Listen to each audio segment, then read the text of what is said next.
안녕하세요. 주식 전하는 남자입니다. 연초부터 국내 증시를 완전히 바꿔놓은 게 연기금이죠. 아직 1월인데 벌써 1조 7천억 원이라는 어마어마한 금액을 국내 주식시장에서 순매수하면서 반등의 주역으로 떠올랐습니다. 이 1조 7천억 중에서 삼성전자에만 3,600억 원을 투자하면서 집중 매수하는 모습이었는데, 반대로 외국인은 9천억 원을 순매도하면서 다른 전략을 보이고 있죠. 대비되는 게 SK하이닉스인데요.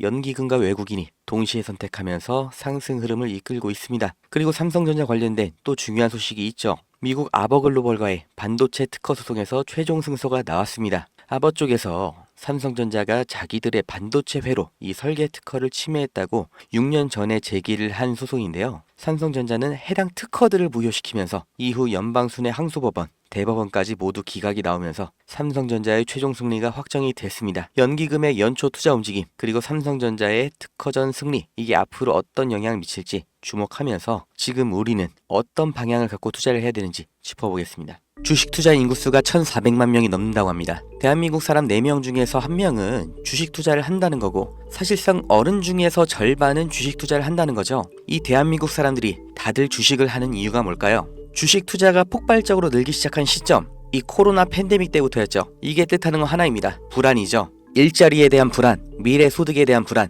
스스로 대비하지 않으면 안 된다는 이 조급함, 그리고 아무리 열심히 일해도 10년, 20년을 일해도 우리는 집 한 채 사지 못한다, 이런 박탈감 때문에 원금 손실이라는 리스크를 감안하고서 주식시장에 아무것도 모른 채 맨손으로 뛰어든 겁니다. 다들 노력은 했다고 생각하죠.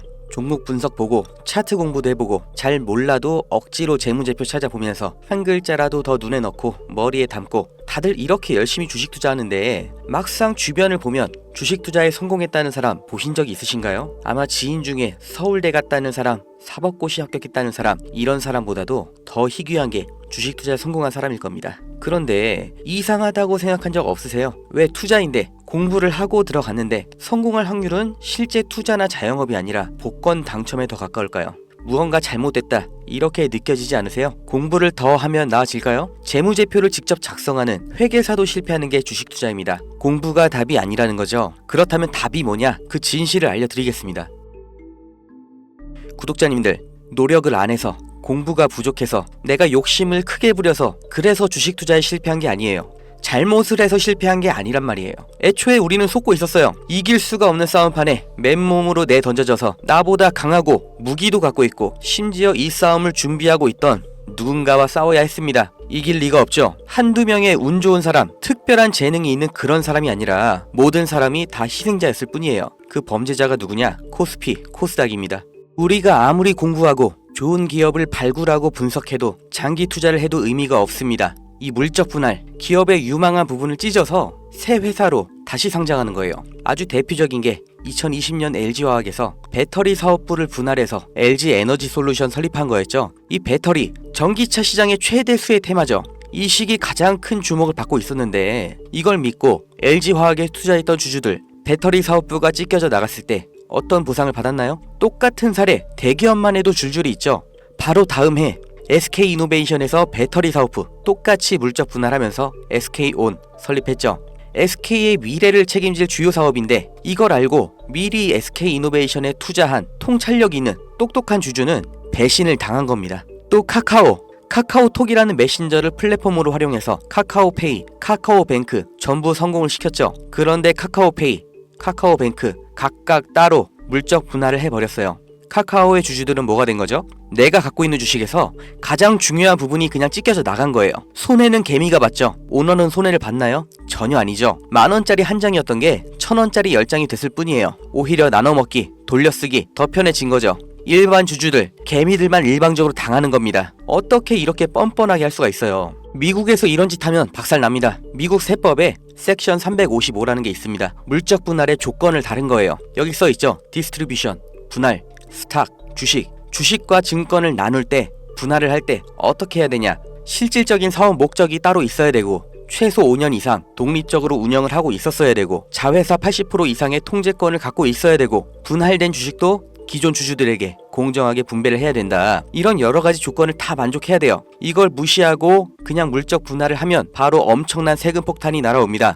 사실상 벌금을 내라는 거예요. 그러니까 미국의 기업들은 물적 분할할 때 아주 철저하게 기준에 맞춰서 하죠. 미국의 대표적인 기업 이 GE도 이렇게 테마별로 구분 지어서 분할하니까 시장에서도 전략적 유연성, 자원 배분의 효율화 이렇게 인식을 해서 주가도 같이 오르는 거예요. 이렇게 모든 주주들에게 이익이 되는 물적 분할을 하라는 겁니다. 회사의 미래 가치를 믿고 투자한 사람들을 배신하지 말라고 이렇게 하는 거예요. 이뿐만이 아니죠. 금투세, 이 말도 안 되는 세금 폐지하나 싶었는데 말장난이었고 그냥 유예였죠. 이 금투세의 최대 피해자 누구예요? 중산층, 개미입니다. 세금 부담 때문에 안정적인 장기 투자를 못하고 리스크 있는 단기 투자, 고위험 투자로 내몰리는 거예요. 심리적 압박 더 받겠죠. 일관된 투자 어렵죠. 그 돈 누가 가져갈까요? 하루 종일 차트 보면서 대응하는 트레이더, 기관 얘네들한테 다 갖다 바치라고 하는 겁니다. 또 있죠. 분식회계는 어때요? 개미들이 아무리 기업 분석하고 재무제표 찾아보고 PER, ROE 따지면 뭐해요? 이게 진실인지 아닌지 아무도 보장을 못 해주죠. 분식 회계를 저질러도 그 처벌이 너무나 낮기 때문에 아예 세계에서 한국 주식을 저평가하는 겁니다. 다들 들어보셨죠? 코리아 디스카운트. 이게 얼마나 부끄러운 말이에요.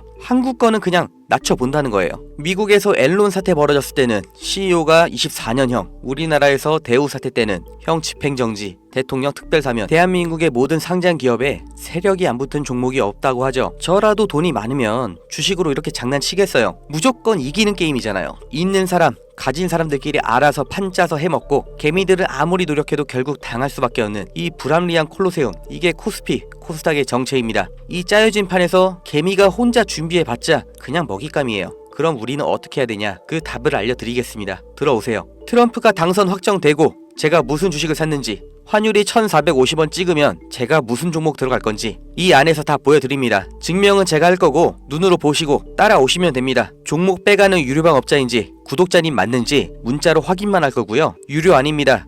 대가 없습니다. 가입 이런 거 절대 없어요. 그냥 여기 모이세요. 010-2290-8285 여기로 문자, 집 이렇게 한 글자만 남겨주세요. 100만원으로 시작해서 집 한 채까지 가는 기적 보여드리겠습니다.